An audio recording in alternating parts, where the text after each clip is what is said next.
Hello, my name is jzepeda. I am the sixth grade bilingual science and math teacher at Stafford Intermediate. I am also a certified Apple teacher. Yay! So, what am I really passionate about? I'm really passionate about learning, especially when it comes down to new things. A little bit about myself. When I was growing up, I would kind of went in an all Caucasian school setting. So, I had a lot of bullying, and then a lot of teachers telling me that I was not going to get anywhere. So I kind of made that into a special thing and started thinking opposite, and I started proving a lot of people wrong, that I was not going to get anywhere. I really enjoyed the feeling of learning brand new things, and every time I learned brand new things, I kind of picked up what my middle school science teacher said is that you pick up a brand new wrinkle in your cerebrum. I like to think that my cerebrum is full of wrinkles, and there's still some more smooth spaces that need to be wrinkled out. In high school, I failed my state examinations for passing for graduating. I failed one. So what did I do? I found a teacher that was not even my teacher, but I found her because she demonstrated the love of her students, trying to get them to do everything and anything to pass. And she did everything and anything to be able to pass. So she kind of brought up that passion in me to teach others to be able to be successful in their lives, no matter how bad things were, how how other people would see them. She opened up my passion for teaching, and knowing that I could do anything that I could be, and I wanted to be a life changer. Really brings out that glow in myself. Seeing kids walk around, knowing that they've learned something that I was able to teach them. Especially when you see kids that you've taught in the past, and you see them at the stores, or you see them at the park, and they say, you know what, Mr. Zepeda, I learned a lot from you. Thank you so much for everything that you did for me. To answer the question of what I think is the emerging issue in digital learning, right now is just time. The time consumption of not being able to teach it because the school and the state is so worried about, how are we going to get these kids to pass these state examinations. Ever since I can recall, teachers that I used to work with, or teachers that were my teachers, were always worried about how our test scores were going to come out to be. Um, you know, the students, they're stressful. The students that needed the help with those with the exams and everything, they got the tutoring that they needed. But a lot of the students that didn't have, or that didn't need the tutoring, they were left to ponder what's next, what's next for them, what can I learn. So state examinations is kind of like the culprit of seeing and defining a teacher's methodology of teaching. Are they doing a correct job or not? And speaking to different teachers, this is pretty much the same issue everywhere. As a Title I school, in which I am working with, most of our students are very economically disadvantaged. Their parents have to work sometimes two jobs just to get ends meet. They don't have the finances to get equipment, like tablets or iPads, or Chromebooks, Apple books.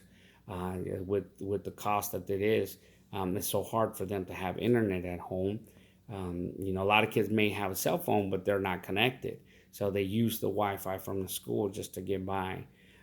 We know that all students are not the same. We know that some students will excel beyond others, but us as teachers, we're looking for innovators. We're looking for critical thinkers. Those students that will make choices. They're risk takers. They want to be dedicated students that one day will be able to change this world. Globally thinking, the future of our world and all the countries will depend on the learning capacity that these kids have today. Um, there's an article out that was written in 1990. It's called "What's Wrong with Science and How Can We Fix It?" The gentleman Randy Moore said it best in the article. He said, "Our educational system is the envy of other countries. He also states that there is a decline in reading, writing, and quantitative skills, kind of a two-way thing. Students have not found that desire of picking up a book and opening it like we used to be. Especially now, the 21st century kids have so much electronics that they'll rather see what somebody's posting on social media or anything like that.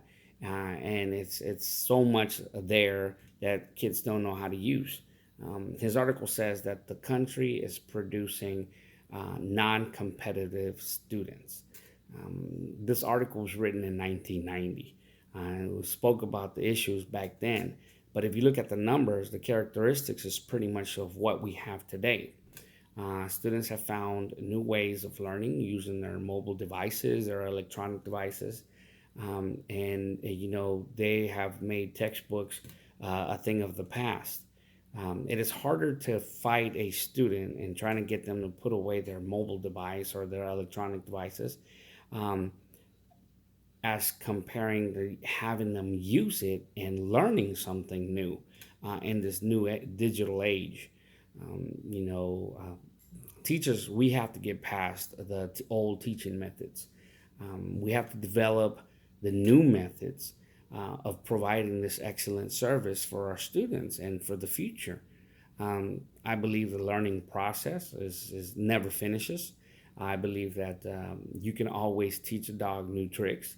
Um, as learning era continues and increases, we as teachers have to be up to date with all the brand new inventions, with all the brand new ideas and creations, so we can teach our students interest in their future.